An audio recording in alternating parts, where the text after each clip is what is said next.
Hello বন্ধুরা, welcome back another blog. কেমন আছো সকলে? আমি সৌগত নিয়ে চলে গেলাম নতুন একটা ভ্লগে।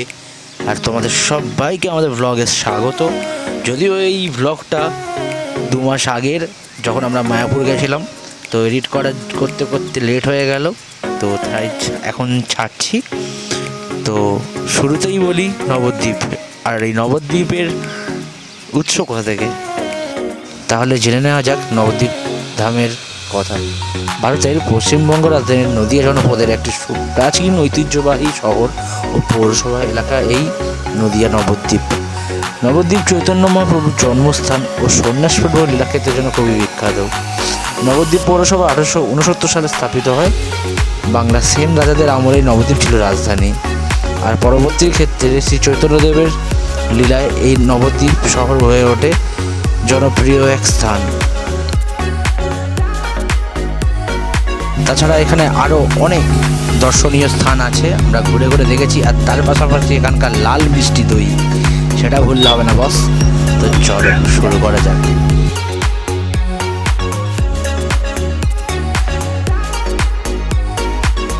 And by the way, আমি Saugata and this is my channel, the Bong Eater Vlogs, Tegla from Kolkata. So পুরো ভিডিওটা ওয়াচ করো, নবদ্বীপ ট্যুরটা করছি। তো আমি পুরোটা ভিডিও তুলে ধরবো তোমাদের সামনে, দেখতে থাকো।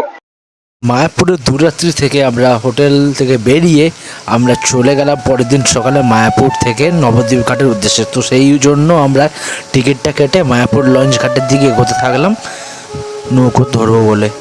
ভাগ্যটা এতটাই ভালো ছিল যে নৌকোটা খুবই ফাঁকা ছিল, যার জন্য আরাম করে বসে পড়লাম নৌকোতে। তারপর এই যে নৌকো স্টার্ট দিল, এখান থেকে আমাদের নবদ্বীপ ঘাট পৌঁছতে খুব বেশি হলে 15 মিনিট টাইম লাগবে। তো ততক্ষণ কি করব এই ভেবে আমি সাইডের নদীর ভিডিও করছিলাম আর খুব ল্যাদ খাচ্ছিলাম। তো ওকে বললাম, ভাই হাই কর, হাই। তো হাই করলো দেবদাস। তো যাই হোক, এবার নদীটা দেখো সুন্দর। আর ওই পারে দেখা যাচ্ছে নবদ্বীপ ফেরিঘাট। তো আমরা ওই পারেই নামবো।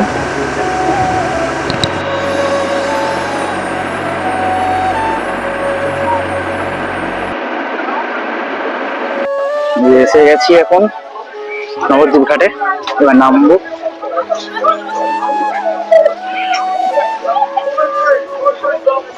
হয়ে গেল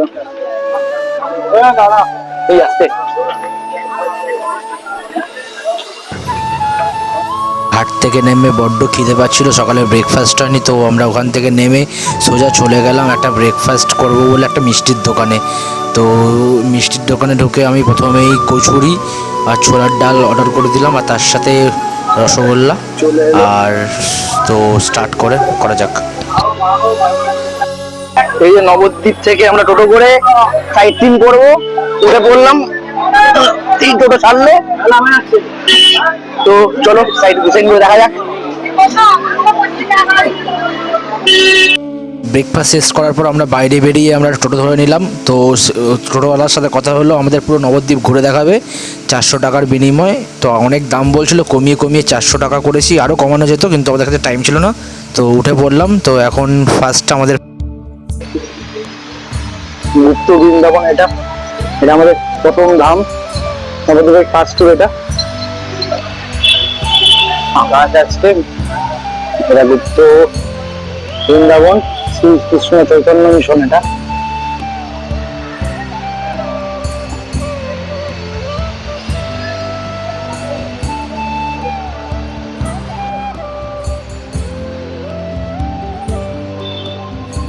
প্রথম সাইট সিন করা হয়ে গেল গুপ্ত বৃন্দাবন, এবং পরবর্তী সিন শ্রী চৈতন্যদেবের জন্মস্থান। তো বন্ধুরা, এখন যাচ্ছি শ্রী চৈতন্যদেবের জন্মস্থান। বলছি, এইটা কি এখন অফ সিজন চলছে নাকি? মানে এখানে হ্যাঁ, ওই জন্য লোকটা কম না? ও না, মায়াপুরে দেখছিলাম। মায়াপুরে আমরা যেই টাইমে রাস কিংবা ওই শীতকালের দিকে যখন আসি না, তখন মানে যে হোটেল পাওয়া যায় না। আর এখন দেখছি পুরো ফাঁকা, ওই জন্য জিজ্ঞেস করলাম যে এখানেও অফ সিজন। এখন আছি নিমাইয়ের জন্মস্থান চৈতন্যদেব। নিমাই দেখো, ক্যামেরা বন্ধ। কি ও এই যে টেম্পল, এটাই সেই গাছ যেই গাছে নিমাই জন্মগ্রহণ করেন।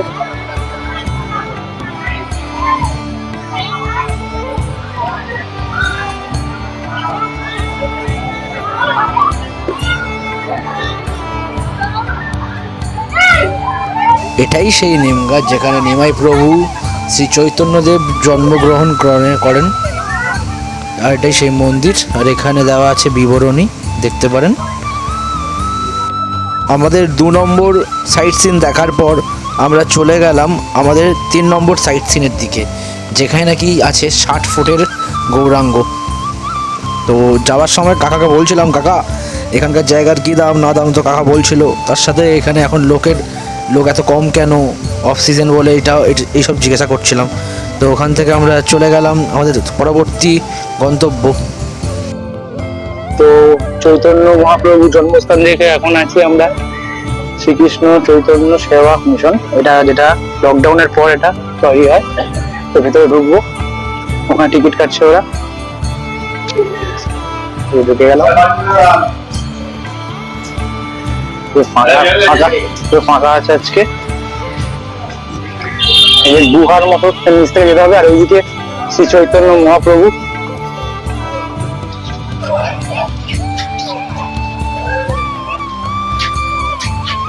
গুহার মধ্যে দিয়ে ঢুকতে হচ্ছে।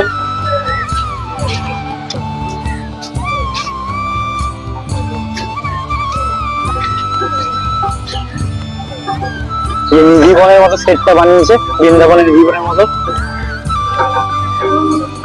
পুরোটাই একটা পার্ক টাইপের। নিত্যানন্দ মহাপ্রভু শ্রী চৈতন্যদেব এবং তার সঙ্গী সাথী।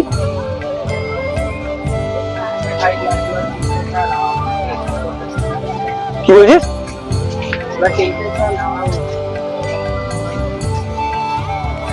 এই যে কিছু হনুমানজির মূর্তি এবং কিছু মানুষের মূর্তি।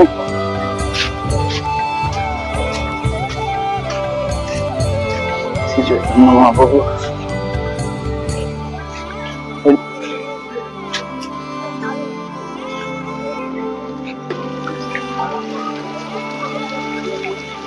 শ্রীকৃষ্ণ রানী রাধা, বেশ সুন্দর পাঠ ছোটখাটোর মধ্যে। এবং স্বয়ং কৃষ্ণ গোবর্ধন পর্বত উঠিচ্ছে সেই সেট। এবার যাচ্ছি মিউজিয়ামের দিকে, এর ভেতরে আছে মিউজিয়াম। নারায়ণ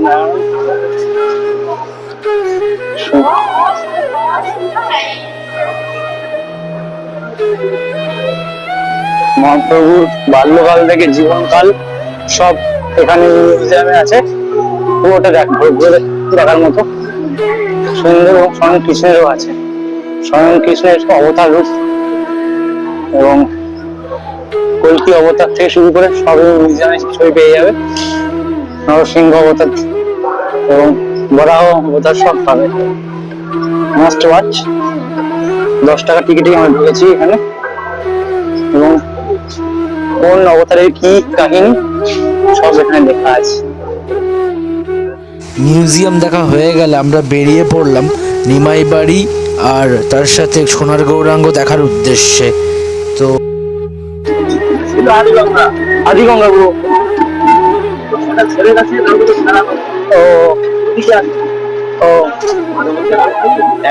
সব জায়গায় এবার যে নামটা দেবে নামের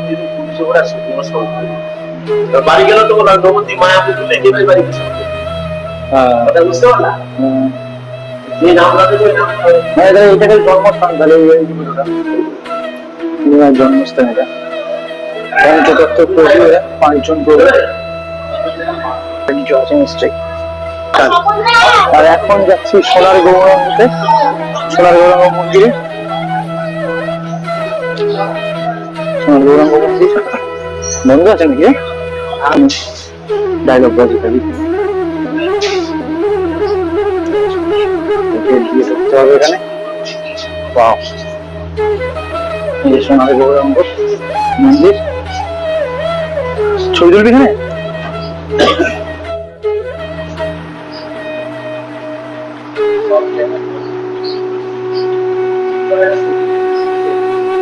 এবারে যাচ্ছি জগাই মাতার মন্দিরে।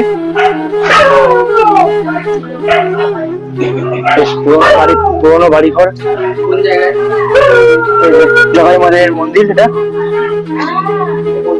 জগাই মায়ের মন্দির। এটা জগাই মা।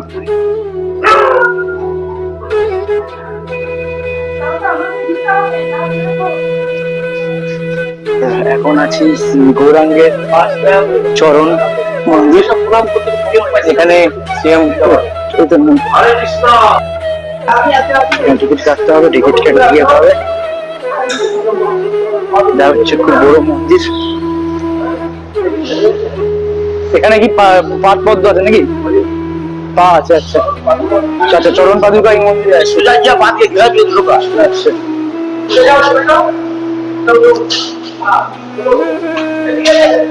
সোজা।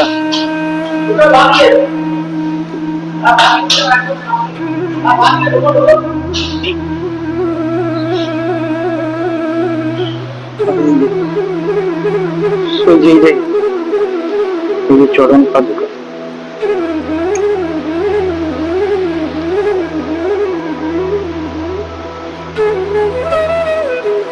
সেই চরণ পাদুকা।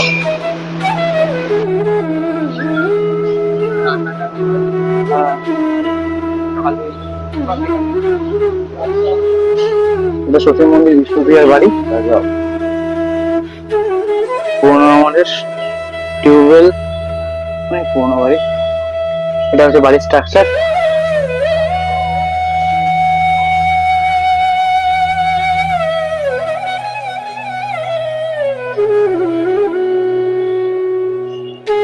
এটাই ছিল আমাদের শেষ ডেস্টিনেশন। এরপর চলে গেলাম এখানকার বিখ্যাত কালী মন্দির। This is our last but not the least. এই মন্দিরের নাম হচ্ছে পোড়ামাতলা মন্দির। অনেক পুরনো এবং খুবই জাগ্রত এই নবদ্বীপে। তো আমরা পুজো দেবো বলে ডালা কিনে নিলাম। তো চলো।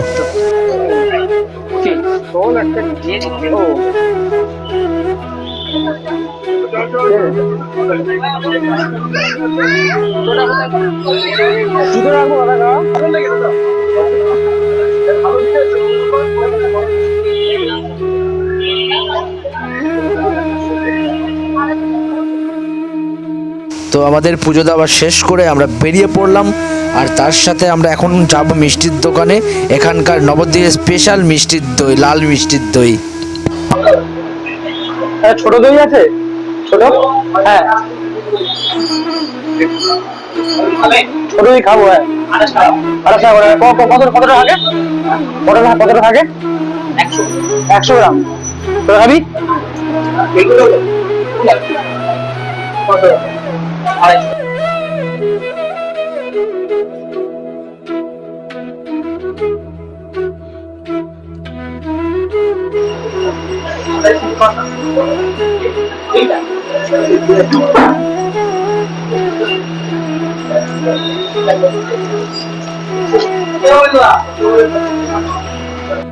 সো আমরা নবদ্বীপ স্টেশন মিষ্টি এখন বাড়ির উদ্দেশ্যে রওনা দেবো।